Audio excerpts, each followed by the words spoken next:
नमस्कार, good morning आप सभी को। आपके साथ मैं हूं सोनाली राय और मैं हूं आपके साथ दीपिका ओझा। और इसी के साथ अब समय हो चुका है आपको खबरों का डोज देने का, जहां खबर हम आपको बताएंगे जो आपके मतलब की हो। खबर को खबर की तरीके नहीं बल्कि एक आम बोलचाल के तरीके से और एक अनोखे अंदाज में बताएंगे। बिल्कुल, अब खबर दिखाएंगे आपको, साथ ही साथ समझाएंगे भी आम बोलचाल की भाषा में। अब इसी के साथ साथ चलिए अब शुरू करते हैं दिल्ली वाला रेडियो टीवी।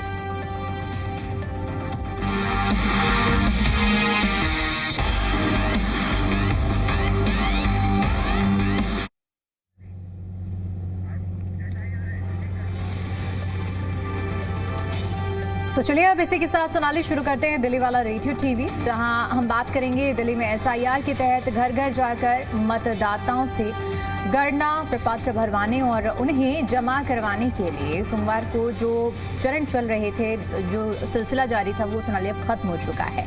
और इसी कड़ी में मुख्य निर्वाचन अधिकारी कार्यालय की ओर से ये जो जानकारी है वो भी बताई गई है, जिसके मुताबिक बताया गया कि दिल्ली में कुल 1,45,10,000 मतदाता हैं, जिनमें से 97,47,000 मतदाताओं ने अपने जो गणना एप्लीकेशंस हैं वो जमा किए हैं। यानी कि करीब 47,62,000 मतदाता ऐसे हैं जिन्होंने तय चरण के दौरान अपने गणना प्रपत्र जमा नहीं कराए हैं। अब इन मतदाताओं को लेकर के अगला बड़ा पड़ाव 24 अगस्त को सामने आएगा, जब दिल्ली के मसौदा यानी कि ड्राफ्ट वोटर लिस्ट प्रकाशित की जाएगी और जिन मतदाताओं के गणना प्रपत्र जमा नहीं हुए हैं उनके नाम ड्राफ्ट वोटर लिस्ट में शामिल नहीं होने की अब संभावना जताई जा रही है। हालांकि निर्वाचन आयोग ने ऐसे मतदाताओं के लिए दावा और आपत्ति दर्ज कराने का रास्ता खुला रखा है। ड्राफ्ट वोटर लिस्ट प्रकाशित होने के बाद 24 अगस्त से लेकर के 23 सितंबर तक मतदाता अपने नाम को लेकर के दावे और उसी के साथ साथ आपत्तियां दर्ज करा सकेंगे और इसके बाद इन दावों और आपत्तियों की जांच की जाएगी और पूरी प्रक्रिया के बाद 27 अक्टूबर को दिल्ली की अंतिम वोटर लिस्ट प्रकाशित की जाएगी। तो इस पूरी कवायद के दौरान देखिए एक और खास बात जो सामने आई है, सर्वे निर्वाचन क्षेत्रों में बीएलओ की ओर से जमा किए गए जो एप्लीकेशंस थे उन्हें डिजिटल स्वरूप में बदला गया है और अब अल्पसंख्यक बाहुल कई इलाकों में जो एप्लीकेशंस हैं उनके डिजिटल करते हुए उनके प्रतिशत को जो साझा किया गया है। आंकड़ों के मुताबिक मुस्तफाबाद में 71.91% और इसी तरह सोनाली जो अलग अलग आंकड़े हैं वो सामने आए हैं। बलीमरान की अगर हम बात करें तो 67.35% जो एप्लीकेशंस है जिनका डिजिटल रिकॉर्ड रखा जाएगा। तो देखिए अब ये जो प्रक्रिया है वो सोमवार तक चली है, यानी कि अब जो हम बात करेंगे इन इलाकों में जो मतदाता हैं उनकी भागीदारी, उनकी जो गणना प्रपत्र हैं, उनकी प्रक्रिया को लेकर खासा उत्साह भी देखने को मिला है। सबसे खास बात है वहीं अधिकारियों के मुताबिक जिन मतदाताओं के नाम ड्राफ्ट वोटर लिस्ट में शामिल नहीं होंगे उन्हें प्रक्रिया में सामने आने वाली जो गड़बड़ियां हैं या फिर आपत्ति है उसकी स्थिति में नोटिस भी जारी किए जा सकते हैं। तो कुल मिलाकर अब देखिए एसआईआर की जो प्रक्रिया है जो ग्राउंड लेवल पर चल रही थी वो तो खत्म हो चुकी है। अब दावे और आपत्तियां आप लोग दाखिल कर सकते हैं, किसी के नाम में मिस्टेक है, किसी का नाम अगर ऐड ऑन नहीं है, वो सारी चीज़ें अब 27 अक्टूबर को जो फाइनल वोटर लिस्ट है वो सामने आएगी और तब देखना होगा कि दिल्ली की असल में जो हम कहते हैं ना कि एसआईआर में कि कोई भी गलत नाम जुड़ना नहीं चाहिए और कोई भी सही नाम छूटना नहीं चाहिए। तो जो असली एक जो लिस्ट है वोटर लिस्ट वो सामने आएगी कि दिल्ली का असली करने के लिए। तो देखिए दीपिका एक बार फिर आंकड़ों के मुताबिक बात कर लेते हैं। मुस्तफाबाद की अगर बात करें तो 71.91%, मटिया माइल की अगर बात कर ले तो 75.5%, सीलमपुर की अगर बात करें तो 76.63%, बाबरपुर की बात कर ले तो 73% और बलीमारान की बात करें तो 67.35% प्रपत्रों का डिजिटलीकरण जो है वो हुआ है। यानी कि ये जो इलाके हैं इनमें मतदाताओं की भागीदारी और गणना प्रपत्रों की प्रक्रिया को लेकर के खासा उत्साह देखने को मिल रहा है। अब ऐसे में देखने वाली बात होगी कि जब 27 अक्टूबर को जब फाइनल लिस्ट जारी की जाएगी तो उसमें राजधानी दिल्ली में कितने नाम जो हैं वो करते हैं, क्योंकि इसमें बहुत सारे ऐसे लोग हैं जो खासतौर पर महिलाएं हैं जिनकी शादी हो चुकी है, वो कहीं और किसी और इलाके में या किसी और राज्य में चली गई हैं, और काफ़ी लोग ऐसे होते हैं जो नौकरी की वजह से कहीं किसी और राज्य में चले जाते हैं। अब ऐसे और क्योंकि दिल्ली तो सोनाली एक हब है कि जहाँ पर देश के किसी भी कोने से जो लोग आकर बसे हुए हैं तो उनका आना जाना तो लगा ही रहता है। तो अब ये है कि इस SIR में किसका नाम जुड़ा है, किसका नाम कटा है, ये तो जब फाइनल लिस्ट आएगी तभी मालूम पड़ेगा। लेकिन फिलहाल इतना तो तय है कि जो अभी तक जो प्रक्रिया को एक्सटेंड भी किया गया था वो पूरी हो चुकी है और अब आगे देखना होगा कि लिस्ट में किसका नाम आता है किसका नहीं। चलिए सोनाली आगे बढ़ते हैं और अगली खबर क्या है बता दीजिए दर्शकों। बिल्कुल, राजधानी दिल्ली के मेडिकल कॉलेजों में MBBS, PG और DNB की सीटों में अच्छा खासा इजाफा देखने को मिला है। दिल्ली सरकार ने सीटों के विस्तार के लिए रोड मैप तैयार किया है और इसके तहत मेडिकल कॉलेजों में 300 सीटें MBBS और PG स्तर पर PG, DNB की 103 सीटें बढ़ाने की योजना है। तो इसके साथ ही फेलोशिप की भी 5 सीटों में इजाफा किया जाएगा। यानी अगर कुल देखें तो 408 नई मेडिकल सीटें जोड़ने की योजना है।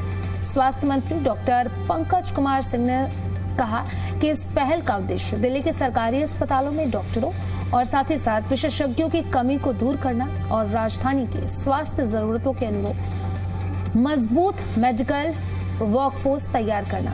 यानी कि सरकार चाहती है कि जो सरकारी अस्पताल है उसमें ज्यादा से ज्यादा और नए डॉक्टर्स आए और जो स्कॉलर्स हैं वो जुड़े। बिल्कुल, तो देखिए अब इसी कड़ी में आपको बता दें कि सरकार के मुताबिक ग्रीनफील्ड मॉडल के तहत द्वारका स्थित इंदिरा गांधी अस्पताल और गुरु गोविंद सिंह अस्पताल से जुड़े निर्माणाधीन मेडिकल कॉलेजों में 150 MBBS सीटें प्रस्तावित हैं। इससे कुल 300 नई UG सीटें जुड़ेंगी। वहीं ब्राउनफील्ड विस्तार के तहत डॉक्टर BSA मेडिकल कॉलेज में MBBS की सीटें जो 125 से बढ़ाकर 200 और मौलाना आज़ाद इंस्टीट्यूट ऑफ डेंटल साइंसेज में BDS की जो सीटें हैं 50 उन्हें बढ़ाकर 70 यानी कि 20 सीटें यहां पर भी बढ़ाने का सोनाली प्रस्ताव रखा गया है। इसके अलावा मौलाना आज़ाद मेडिकल कॉलेज में PG की जो सीटें फिलहाल 260 हैं उन्हें बढ़ाकर 295 करने का प्रस्ताव है और MAIDS में PG की सीटें 22 से 42 यानी कि सीधा 20 सीटों का इजाफा करने के लिए मन बनाया गया है। वहीं BSA मेडिकल कॉलेज में हम बात करेंगे तो 24 PG की सीटों वाले कोर्स शुरू करने का प्रस्ताव किया गया है। तो देखिए इतना तय है कि सरकार के रोड मैप में अलग अलग सरकारी मेडिकल संस्थानों में कुल 103 नई PG और DNB सीटें शामिल हैं। इनमें 67 MD और MS और 36 DNB सीटें शामिल होंगी। और इसके अलावा 5 फेलोशिप सीटें प्रस्तावित हैं, 3 GTB अस्पताल में और 2 दिल्ली स्टेट कैंसर इंस्टीट्यूट में। इनमें PG, DNB और फेलोशिप स्तर पर नई एडवांस मेडिकल सीटों की संख्या 108 हो जाएगी। यानी कि सरकार जो है इसको लेकर के काम कर रही है और कोशिश की जा रही है कि जो दिल्ली में जो मेडिकल की सीटें हैं कॉलेजों में वो बढ़ाई जाए, क्योंकि ज़्यादा से ज़्यादा डॉक्टर्स बनेंगे। क्योंकि मुझे लगता है कि पर पर्सन डॉक्टर्स जो हैं वो कम है और मरीज ज़्यादा हैं। बिल्कुल, अब ऐसे में सीधे तौर पर जो मरीज हैं उनको कहीं ना कहीं इससे फ़ायदा होगा, क्योंकि डॉक्टर्स की उपलब्धता जो है वो ज़्यादा होगी। दीपिका, ज़रूरी भी है क्योंकि देखिए शिक्षा, स्वास्थ्य और आवास ये मूलभूत सुविधाएं होती हैं। किसी भी राज्य में अगर कोई व्यक्ति रह रहा है तो राज्यवासी के लिए ये ज़रूरी है और इसीलिए। और जब हम बात दिल्ली की करते हैं तो देखिए देश की राजधानी है, ऐसा नहीं है कि दिल्ली में सिर्फ दिल्ली के लोग ही इलाज कराने के लिए आते हैं, देश के कोने कोने से लोग आते हैं। तो वैसे भी एक दबाव काफ़ी ज़्यादा है दिल्ली के अस्पतालों में और ऐसे में जब ये सीटें बढ़ाई जा रही हैं तो ये बहुत एक अच्छी पहल मानी जाए सोनाली की। बेहतर स्वास्थ्य सुविधाएं मिलेंगी, सीटें बढ़ाई जा रही हैं और अब ये देखने वाली बात होगी कि आगे जब ये सीट बढ़ जाती हैं तो स्वास्थ्य सेवाओं पे इसका किस तरह का असर देखने को मिलता है, कितना पॉजिटिव असर देखने को मिलता है। तो देखिए कुल मिलाकर 408 नई सीटें बढ़ाने का प्रावधान किया गया है। लक्ष्य यही है सरकार की ओर से कि बेहतर स्वास्थ्य सुविधाएं मिले। कई जगह पर हम देखते हैं कि सीटों की कमी होने की वजह से सोनाली किसी को बेहतर इलाज कभी कभी नहीं मिल पाता है। सिर्फ दिल्ली की बात नहीं करें, ओवरऑल अगर हम बात करें कहीं की भी अगर अस्पताल में सीट नहीं है तो लोग एडमिशन भी नहीं हो पाता है बेड की कमी की वजह से। तो ऐसे में देखिए, और दूसरा ये है कि जो वहाँ पढ़ने वाले बच्चे हैं उनके लिए भी अगर जो कोर्सेज की जो सीट्स बढ़ाई जा रही हैं, पीजी की जो सीट्स बढ़ाई जा रही हैं, डीएनबी डेंटल की सीट्स बढ़ाई जा रही हैं, जब डॉक्टर बनेंगे नहीं तो संख्या उनकी डिप्लॉयमेंट कैसे होगा। तो ओवरऑल चाहे हम बेड की बात करें, चाहे एम्प्लॉयमेंट के लिहाज से हम बात करें कि कोर्सेज की सीट्स बढ़ाना, ये अपने आप में एक ये अच्छा कदम है। अब जब से कि एमबीबीएस की सीटें बढ़ाई जा रही हैं, डीएनबी की बढ़ाई जा रही हैं, पीजी की बढ़ाई जा रही हैं। बिल्कुल, क्योंकि दिल्ली की अगर हम बात कर ले, जिस तरीके से आपने भी जिक्र किया कि सिर्फ अलग अलग राज्यों से लोग नहीं आते हैं, बल्कि कई विदेशों से भी इलाज कराने के लिए लोग आते हैं। अब ऐसे में जब डॉक्टर्स होंगे, क्योंकि डॉक्टर्स कम होते हैं और मरीज ज्यादा होते हैं, तो डॉक्टर्स के ऊपर ज्यादा प्रेशर बनता है। बिल्कुल। अब ऐसे में जब डॉक्टर्स ज्यादा बनेंगे, मेडिकल की सीट ज्यादा होंगी, डॉक्टर्स ज्यादा निकलेंगे, तो कहीं ना कहीं जो इलाज करवाने लोग आते हैं, चाहे अलग अलग राज्यों से आते हैं, चाहे विदेशों से आते हैं, तो मुझे लगता है कि उनका जो इलाज है, जिस पर्पस से वो आते हैं, अच्छा बेहतर इलाज के लिए आते हैं, तो बेहतर इलाज मिल पाएगा और डॉक्टर्स के पास भी टाइम होगा कि वो मरीज को ज्यादा टाइम दे पाए। बिल्कुल। तो ओवरऑल सीटें डॉक्टर्स की भी बढ़नी चाहिए, एमबीबीएस और जो बढ़ रही हैं फिलहाल, और अगर हम बेड्स की बात करें तो उन पर भी ध्यान दें। ओवरऑल मेडिकल सुविधा तब सुधर सकती है। आगे हम बात करेंगे जहां दिल्ली सरकार अपने कर्मचारियों के लिए जल्द ही 3 आवासीय कॉलोनियां तैयार करने जा रही है। इनमें से पहली कॉलोनी उत्तरी दिल्ली के गुलाबी बाग में 70 एकड़ में बनेगी, दूसरी कॉलोनी कल्याणवास 30 एकड़ में और तीसरी कॉलोनी दक्षिण पूर्वी दिल्ली स्थित बाहपुर में लगभग बताया जा रहा है 4 एकड़ में बनेगी। बाहपुर में बनने वाली आवासीय कॉलोनी में आईएएस अधिकारियों के लिए टाइप 5 और टाइप 6 के 160 फ्लैट बनेंगे और इसके लिए डिजाइन भी तैयार कर लिया गया है। अगले सप्ताह पीडब्ल्यूडी निर्माण कार्य के लिए टेंडर जारी कर सकता है। पीडब्ल्यूडी मंत्री प्रवेश सिंह ने बताया है कि गुलाबी बाग में मेट्रो स्टेशन के पास आवासीय कॉलोनी बनी हुई है। ये कॉलोनी बहुत पुरानी होने के चलते जर्जर हालत में पहुंच गई है और ये कॉलोनी मेट्रो स्टेशन के पास है। इसलिए दिल्ली सरकार इसे टीओडी योजना के तहत विकसित करेगी और इस योजना के तहत 10% क्षेत्र कमर्शियल रखना आवश्यक है। इसी के साथ साथ यहाँ पर अतिरिक्त जो कॉलोनियां हैं वो भी देखने को मिलेंगी। आईएएस अधिकारियों के लिए सुविधाएं जनक जो है वो फ्लैट बनेंगे। पीडब्ल्यूडी सूत्रों ने बताया है कि दिल्ली में आईएएस अधिकारियों के लिए अभी अच्छे सरकारी फ्लैट उपलब्ध नहीं है और इसी को ध्यान में रखते हुए बाहापुर में आधुनिक सुविधाओं से लैस सोसाइटी बनेगी और यहाँ पर कुल 2 टावर बनाने की योजना बनाई गई है, जिसमें प्रत्येक में 80-80 फ्लैट होंगे। तो बिल्कुल सोनाली, जैसे कि अभी हम देखते थे कि अगर ऑफिसर्स के लिए जो फ्लैट्स वगैरह बनाए जाते थे वो ज़्यादातर हम देखते थे कि कोठियाँ बनाई जाती थी, लेकिन अब इसको भी हम देख रहे हैं कि फ्लैट के लिए किस तरह की योजना बनाई गई है, यानी कि एक ज़मीन में कई लोग रह सकते हैं और ये एक पहल की जा रही है। ज़मीन भी चिन्हित कर ली गई है। अब देखिए ये जो योजना है इसमें किस तरह से आईएएस अधिकारियों के लिए अच्छे और सरकारी आवास बनाए जाएंगे, फ्लैट बनाए जाएंगे, इसके लिए जो पूरा रोड मैप है वो तैयार कर लिया गया है। आधुनिक सुविधाओं से लैस सोसाइटी होगी जहां पर 2 टावर बनाए जाएंगे और एक प्रत्येक में मतलब यानी कि एक टावर में 80 फ्लैट। आप सोचिए कि एक साथ कितने सारे लोग रह पाएंगे। इन तीनों ही आवासीय कॉलोनियों को इस मतलब जो इन लोगों ने रोड मैप बनाया हुआ है उसके तहत पूरी जो बिल्डिंग्स हैं उन्हें तैयार किया जाएगा। इसकी लागत पर सरकार को कुछ खर्च ना करना पड़े, इसलिए गुलाबी बाग में सरकारी कर्मचारियों के लिए आवश्यक फ्लैट को रखने के बाद बचे हुए फ्लैटों को बाजार मूल्य पर बेचने की योजना बनाई गई है। तो देखिए अब कुल मिलाकर ये जो सरकारी फ्लैट्स हैं ये तैयार किए जा रहे हैं सरकारी कर्मचारियों के लिए और मकसद यही है कि अभी तक जो दिल्ली में रहने वाले अधिकारी, क्योंकि देखिए दिल्ली में जो आईएएस ऑफिसर्स रह रहे हैं वो सेंट्रल के भी हैं और स्टेट के लिए डिप्लॉयड भी आईएएस ऑफिसर्स हैं, तो यहाँ पर भी बड़ी संख्या है। अब हम देखेंगे कि यहाँ पर सारे मंत्रालय हैं, वहाँ पर सारे आईएएस ऑफिसर्स डिप्लॉयड हैं। आप दिल्ली में देखेंगे तो दिल्ली में तो ऑब्वियसली अगर आप स्ट्रक्चरल पूरा बैलेंस देखेंगे, प्रशासनिक अमला देखेंगे तो यहाँ पर भी डिप्लॉयमेंट है और ऐसे में संख्या ज़्यादा है लेकिन रहने की जो कमी है आवास की वो है। और इसी को देखते हुए देखिए अब फ्लैट के लिए रोड मैप पीडब्ल्यूडी विभाग ने तैयार किया है, चिन्हित किया गया है। आने वाले वक्त ही बताएगा कि जब ये 80 फ्लैट तैयार हो जाते हैं यहाँ पर और जो रोड मैप तैयार किया गया है वहाँ पर लोगों के रहने के लिए क्या और कैसी सुविधाएं होती हैं। हालांकि अभी फिलहाल यही दावा किया जा रहा है कि जो टावर बनकर तैयार होंगे, जो फ्लैट्स बनकर तैयार होंगे वो अत्याधुनिक होंगे, यानी कि हर एक सुविधाओं से लैस होंगे। लोकेलिटी भी अच्छी है क्योंकि मेट्रो के बहुत ही करीब रहने वाले हैं। बिल्कुल, अब मेट्रो नज़दीक होने से जो परिवार वाले हैं उनको भी सुविधा मिलेगी, आसानी से जहाँ वो जाना चाहते हैं वो जा सकेंगे। मेट्रो की सुविधा अगर पास है तो अब ऐसे में दीपिका देखने वाली बात होगी कि जब 80 फ्लैट्स बन के तैयार होंगी तो कब तक ये बनकर तैयार होती हैं ये भी देखने वाली बात होगी। और जब बनकर तैयार हो जाते हैं ये फ्लैट्स तो कब तक जो अधिकारी हैं उन्हें ये फ्लैट्स दिए जाएंगे और कब तक उनकी फैमिली उनमें रह पाएगी ये तो देखने वाली बात होगी।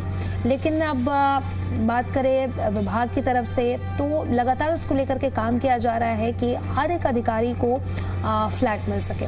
अब इसी के साथ हम खबरों में आगे बढ़ते हैं और मॉनसून को लेकर के, बारिश को लेकर के क्या कुछ अपडेट है ये भी हम आपको बता देते हैं। देश भर में मॉनसून की रफ्तार लगातार तेज है और मौसम विभाग ने एक बार फिर से चिंता बढ़ाने वाली चेतावनी दी है।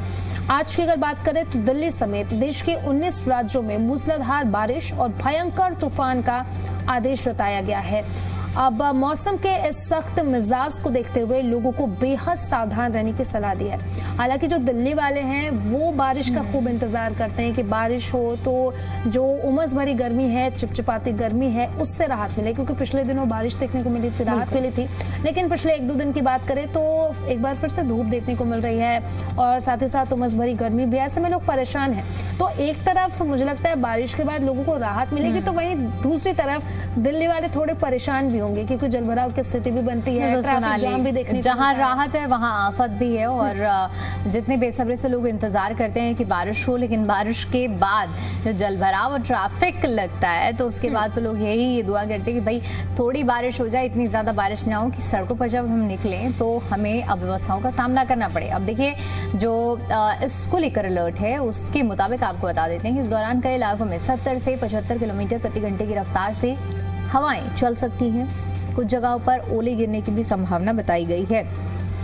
मौसम विभाग का मानना है कि इतनी तेज आंधी में बड़े और पुराने पेड़ तक उड़कर गिर सकते हैं, जिससे रास्तों में रुकावट और हादसे का खतरा भी बन सकता है। और हर बार हम देखते हैं कि जब इतनी तेज हवा चलने का अंदेशा जताया जाता है तो फिर क्या कुछ हालात बनते हैं। लोगों को यही चेतावनी दी जाती है कि आपको किस तरह से सावधानियां बरतनी है, किस तरह से सावधानी आपको सतर्क रहना है। और इसी के साथ साथ खेतों में खड़ी फसलों को भी लेकर अंदेशा जताया गया है। भारी नुकसान पहुंचने की आशंका जताई गई है। सुरक्षा के मद्देनजर किसानों और मछुआरों को सुरक्षित जगहों पर शरण लेने की अपील की गई है। देखिए, पूर्वी भारत के हिस्सों में बिजली गिरने की भी चेतावनी जारी की गई है। और अगर मौसमी तंत्र की बात करें तो उत्तरी हरियाणा की बात करें, राजस्थान की बात करें तो यहाँ भी बारिश देखने को मिल सकती है। लेकिन अगर हम बात करें दिल्ली एनसीआर की तो दिल्ली एनसीआर में भी बारिश को लेकर के अलर्ट जारी किया गया है। ऐसे में अगर आप दिल्ली एनसीआर में रहते हैं और अगर आप ऑफिस के लिए निकल रहे हैं या फिर कहीं और जा रहे हैं तो अपने पास छाता या फिर रेनकोट जरूर रखें, क्योंकि अगर आप ऑफिस के लिए निकल रहे हो और आप भीग जाएं तो आपका पूरा दिन जो है वो खराब जाता है ऑफिस में। तो इससे बेहतर है कि आप सेफ्टी के साथ निकले, अपने पास छाता रख लें, अपने पास रेनकोट रख लें ताकि आप ना भीगे। और क्योंकि आप भीग जाते हैं तो एक तो आपका दिन खराब हो जाता है और साथ ही साथ आपकी तबीयत भी खराब हो जाती है। अब ऐसे में आप अपने पास छाता जरूर रखें और साथ ही साथ एक बार मौसम की जानकारी लेकर ही अपने घरों से बाहर निकले, क्योंकि कई ऐसे इलाके होते हैं जहाँ पर जलभराव की स्थिति ज्यादा बनती है। और एक बार आप अगर ट्रैफिक जाम में फंस गए, वो भी अगर पीक आवर की बात करें तो फिर आप आधे 1 घंटे तक आप ट्रैफिक में ही फंसे रह जाएंगे। अब ऐसे में बेहतर ये है कि आप एक बार ट्रैफिक अलर्ट भी देख लें और साथ ही साथ अपने साथ छाता और साथ ही साथ रेनकोट रखें ताकि किसी भी तरीके की परेशानी का सामना आपको ना करना पड़े। देखिए, इसी वजह से ही देश के अलग अलग हिस्सों में बादलों का मिजाज काफी आक्रामक भी बना हुआ है। मौसम विभाग ने जिन 19 राज्यों में तेज बारिश और आंधी की चेतावनी दी है, उनमें कौन कौन से राज्य शामिल हैं, जरा ये भी जानिए।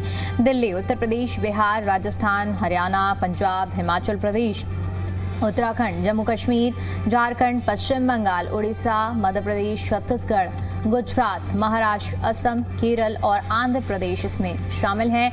इन राज्यों में बारिश और तेज आंधी का अलर्ट जारी किया गया है। यानी कि ये जो राज्य हमने आपको बताए हैं, इन राज्यों में अगर आप रहते हैं तो थोड़ा अब आपको सावधानी बरतने की जरूरत है। सावधानी भी ऐसे जैसे कि भी सोनाली भी जिक्र कर रही थी कि अगर आप चाहते हैं कि आप अपने दफ्तर के लिए निकल रहे हैं, बीच में बारिश हो जाए और आप भीगे ना, अपना बचाव करने के लिए अपने साथ ज़रूरी है कि छाता रखें, रेनकोट रखें, जो ज़रूरी चीज़ें हैं जो आपको बारिश से बचा सकें। क्योंकि देखिए, आप बारिश में भीगते हैं और भीगने के बाद भी तमाम समस्याएं होती हैं, क्योंकि मानसून का सीज़न है और इस वक्त वायरल बहुत ज़्यादा आपको चपेट में ले सकता है। कई केसेस अभी भी सामने आ रहे हैं जहाँ लोग खांसी जुकाम बुखार से ग्रसित हैं, वायरल फीवर उन्हें हो रहा है। तो ऐसे में बचें। जब बारिश हो तो बारिश में भीगने से आप जितना ज़्यादा बचेंगे उतना आपके लिए बेहतर होगा। और इसीलिए जब भी अपने घरों से निकल रहे हैं, गाड़ी का इस्तेमाल करते हैं तो आपको कोई दिक्कत नहीं है। लेकिन अगर बाइक से जाते हैं, पब्लिक ट्रांसपोर्ट का इस्तेमाल करते हैं और ज़रा से भी आपको पॉसिबिलिटी लगती है कि आप बीच में भीग सकते हैं रास्ते में, तो आप सबसे पहले अपने साथ ज़रूरी प्रबंध करके ज़रूर निकलें, वरना हो सकता है कि ये आपके लिए घातक भी साबित हो। क्योंकि देखिए, इतना तो स्पष्ट है कि बारिश होने वाली है और तेज़ बारिश होने वाली है। ओले जब गिरने की आशंका जताई है सोनाली, तो इसका मतलब बारिश अच्छी खासी होगी, मौसम यू टर्न लेगा 360 डिग्री। लेकिन अब आपके जगह पर कहाँ कितनी बारिश होती है तो देखने वाली बात होगी और समय बताएगा। तो चलिए अब सोनाली आगे बढ़ते हैं, फ्यूल प्राइसेस भी बता देते हैं क्या रहने वाले हैं।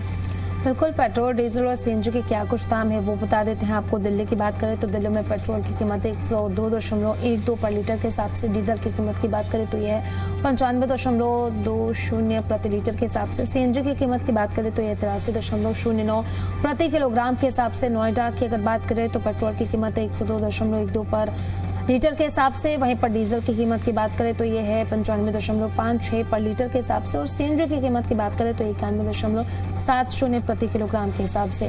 गुरुग्राम में क्या कुछ दाम है ये बता दीजिए दीपिका।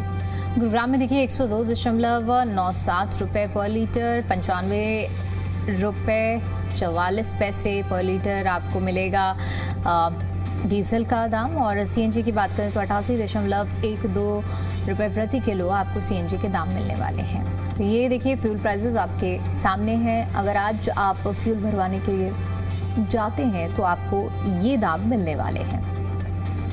तो दिल्ली, नोएडा और गुरुग्राम में पेट्रोल, डीजल, सीएनजी के क्या कुछ दाम है ये हम आपको बता रहे हैं। और दीपिका, लोग अब इंतज़ार कर रहे हैं कि फ्यूल प्राइसेस कब होंगे, क्योंकि जिस तरीके से बढ़ोतरी देखने को मिली थी, अब ऐसे में लोग उम्मीद जता रहे हैं कि इसमें थोड़ी सी कमी ज़रूर देखने को मिले उन्हें।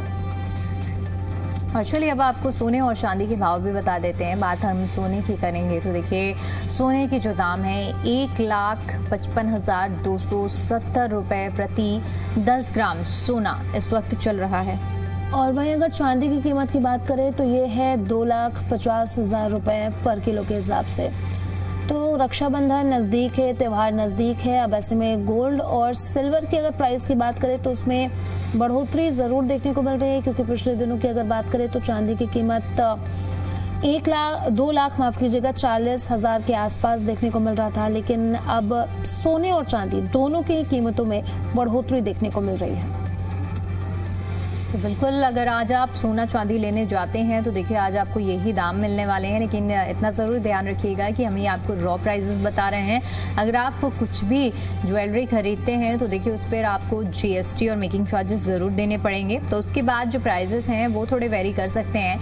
लेकिन गोल्ड की अगर हम बात करें, अगर आप खाली गोल्ड लेने जा रहे हैं, आप कोई बिस्किट खरीदते हैं या फिर ऐसी चीज़ें जिसमें मेकिंग चार्ज नहीं है इंक्लूडेड, तो आपको आज सोने के जो दाम है 1,55,145 रुपये प्रति 10 ग्राम मिलने वाले हैं। ये 24 कैरेट के हम आपको दाम बता रहे हैं। इसी तरह देखिए चांदी का जो दाम है, चांदी भी आज 2,50,000 प्रति किलो बनी हुई है।